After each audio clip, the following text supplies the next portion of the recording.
We are ready. Governors, can you hear me okay? Welcome, Mr. President. This is actually the 40th time we've convened this group of governors, and in addition, we're in constant one-on-one contact with the governors and their teams. More times than I've seen you. Their leadership on the ground, they are on the front line, as you know, has been essential to the progress we've made so far.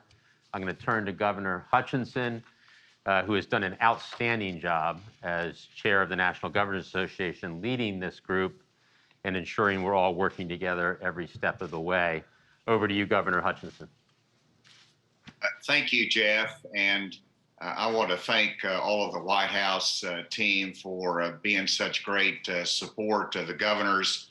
And I want to thank, Mr. President, your address to the nation last week.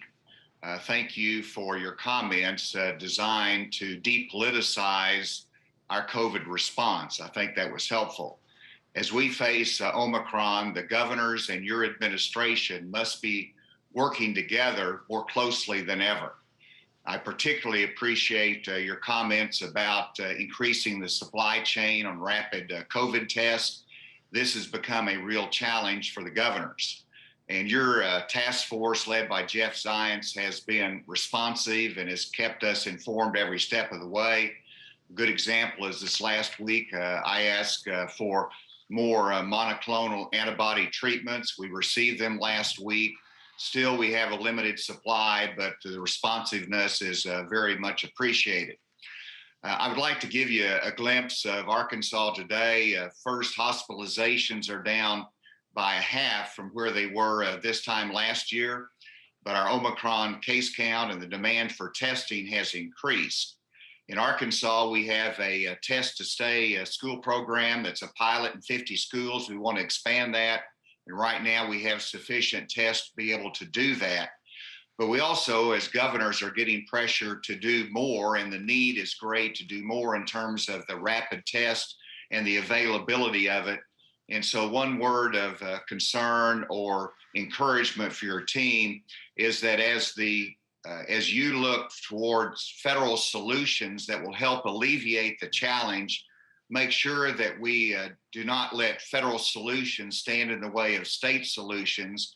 And the production of 500 million rapid tests that will be distributed by the federal government is great. But obviously that dries up the supply chain for the solutions that we might offer as governor. And so just that brief comment before I turn it over to you, Mr. President, but I want to say personally, I've enjoyed working with you when I was in Congress as head of the DEA, and I appreciate your leadership. And thank you so much for giving us the time today to hear from us, but also so that we can hear from you personally about the challenge that we face. So, Mr. President, the microphone is yours. Thank you, President Biden. They said, thank you very much, Ace. Look, there is no federal solution. This gets solved at a state level. I'm looking at Governor Sununu on the board here. He talks about that a lot. And it ultimately gets down to where the rubber meets the road, and that's where the patient is in need of help or preventing the need for help. Look, Gov, thank you for what you're doing. Thank you for the National Governors Association and Vice Chair Murphy across the river. All's well in New Jersey, I assume, Gov. Amen, Mr. President. and here today, Democrats and Republicans. We've discussed the rising COVID cases, especially coming out of the holidays. And as I said last week, Omicron is a source of concern, but it should not be a source of panic. If you're fully vaccinated, you get your booster shot, and you're highly protected. If you're unvaccinated, you're at a high risk of getting severely ill from COVID-19, being hospitalized, and in rare cases, even dying. And this is not like March of 2020, the beginning of the pandemic. We're prepared and we know what it takes to save lives, protect people, and keep schools and businesses open. We just have to stay focused and continue to work together. My message to the governor is simple. If you need something, say something. And we're going to have your back in any way we can. Last week, we took steps to bolster support for you with number one, more capacity to get shots in arms. with more places, more vaccinators, more times for folks to get vaccinated or get a booster shot. And we've added appointments for booster shots, adding hours, getting more convenient to get a booster every day. The second thing we're doing is more testing. Seeing how tough it was for some folks to get a test this weekend shows that we have more work to do, and we're doing it. First, let's talk about how we got here. When I took office we were 10 months into the pandemic, and even so, we had zero over-the-counter home tests in the United States, none. And if you wanted to get one, to get a test, you had to go to a clinic or a drugstore to have someone give you the test, and there were very few places to go. So we got to work. We quadrupled the number of pharmacies offering a free test, and there are now more than 20,000 places where you can get tested for free. At many locations, you can book an appointment online in advance to minimize your wait. We've worked with Google, so you can now search COVID test near me on Google to find a location. And now I know the lines have gotten very long in some states. That's why I ordered FEMA to set up pop-up sites in places with high demand to shorten the wait. We stood up 6 new sites in New York City in 5 days, and there are more coming.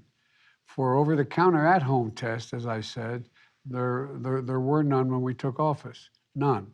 Now we have 8 on the market, and just 3 days ago, another test was cleared. We went from no over-the-counter tests in January to 46 million in October, 100 million in November, and almost 200 million in December. But it's not enough.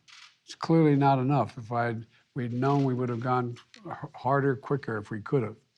Because steps we have to take to increase the number of authorized tests, we're now able to purchase 500 million at-home rapid tests to be sent to the American people for free when they request it. And we're going to continue to use the Defense Production Act to produce as many tests as possible. And starting in 2 weeks, private insurance will reimburse you for the cost of at-home tests. We're providing access to free tests for folks who don't have insurance. But we have to do more. We have to do better, and we will.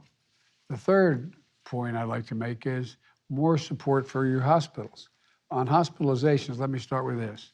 Because we have had so many vaccinated and boosted, we're not seeing hospitalizations rise as sharply as we did in March of 2020, or even this past fall. America had made progress. Things are better. But we do know that with the rising cases, we still have tens of millions of unvaccinated people, and we're seeing hospitalizations rise. It means our hospitals in some places are going to get overrun, but in terms of equipment, both in terms of equipment and staff.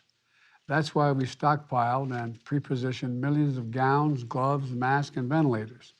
We're mobilizing an additional 1,000 military doctors and nurses and medics to help staff hospitals. FEMA is deploying hundreds of ambulances and EMS crews to transport patients. We've already deployed emergency response teams in Colorado, Michigan, Minnesota, Vermont, New Hampshire, and New Mexico. We're ready to provide more hospital beds as well. The bottom line is we want to assure the American people that we're prepared. We know what it takes. And as this group of bipartisan governors has shown, we're going to get through it by working together. I want to thank the governors for their partnership, and I mean that sincerely. With that, I'm going to turn it back over to Jeff, and I understand you guys may have some questions. Jeff? Good.